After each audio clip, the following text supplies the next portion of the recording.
how to replace your stock battery in an iPod Video or iPod Classic.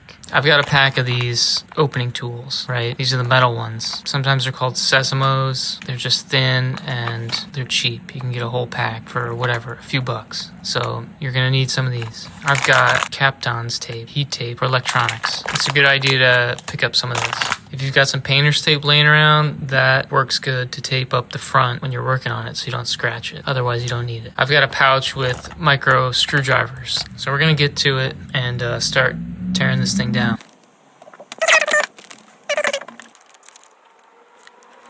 Alright, so there's different schools of thought when opening these. Like, they are kind of a bear, but they're really not that bad. Opening the videos is a lot easier. I mean, you can usually just use like one tool and just boop, and they just come open. These classics are a little bit more difficult. So now the one thing I'll say about these is they are thin, and they can be sharp. So be careful when you're using these, because sometimes you have to give a little bit of force and don't slip and cut yourself. You know, wear gloves or whatever, but examine these before you use them and know how you need to handle them. So if you're really good, you can be like a one tool kind of guy and you can get them up here in the corner and like shuck them like an oyster. But I'm not that good, so I use the multiple tool approach where I find the clips in the chassis, wedge these tools between the clips and the back plate and get multiple, wedge points and work the case open like that.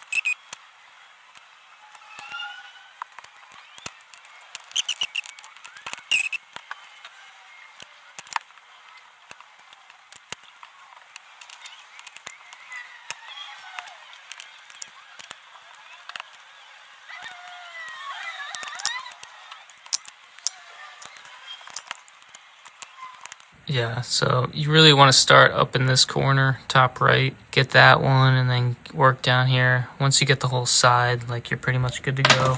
Just want to be careful, like, you can't just go and open it. So, like, switch to the other side and just free it up. It doesn't take much once you have one side. It's apart in your hands now. Don't take the two pieces apart. You're going to put it face down. And what you do is you lift the back plate and you just rotate it like this. Alright, so once you have it open like this, focus on the battery cable here, right? It goes down here and it plugs into this little clip here. It's brown, this right here.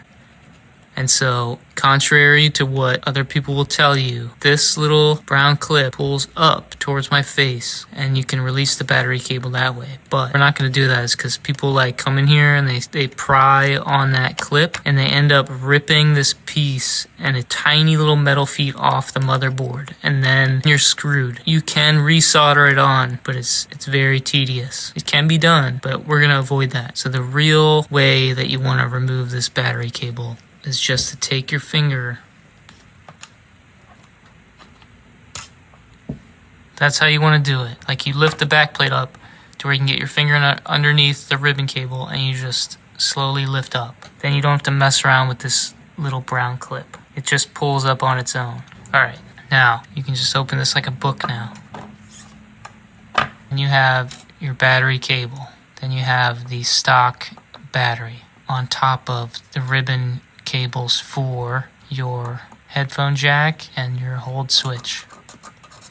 And what we're going to do is we're going to remove the stock battery here. So since it's stuck down on top of this ribbon cable right here, we just need to carefully, slowly pry it up and out of its little spot here. You can use a plastic tool or whatever you want. You can use alcohol if the adhesive is really bad, but I'm just going to work it slowly but surely. Come underneath and unstick this ribbon cable from the bottom of the battery if it's stuck on it. Okay, so if you're just doing your battery, take your new battery, the stock one, the 650 milliamp, right? And you're going to put it back down into the back plate, and then you're going to bend the little end of the ribbon cable up towards your face at a right angle. Alright, so the little clip should still be pulled up from when you pulled the battery cable out with your finger. You can see it's loose. That's what you want. If for some reason it's still locked down, I recommend getting a sturdy pair of tweezers and grabbing on either side and gently, ever so gently, rocking it straight upwards towards your face. And you'll know when you've pulled it up and unlocked it. Okay, with that being said, like, this is all loose, right? So all you're gonna do, you're gonna take your ribbon cable and you're gonna stick it down in this clip. It doesn't go down very far. You'll almost think that you haven't pushed it down far enough, but it'll bottom out and then hold it in place. You're gonna take your tweezers or your tool and you're gonna push down on the brown part of the clip.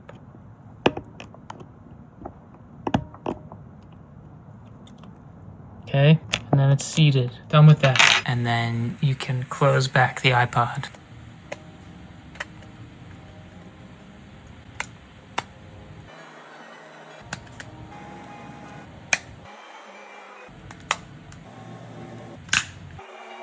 Now, don't expect like an immaculate fit if you're reusing your backplate. Ready to rip. Boom. Loving it. Subscribe. Subscribe. Subscribe. Subscribe. Subscribe. Subscribe.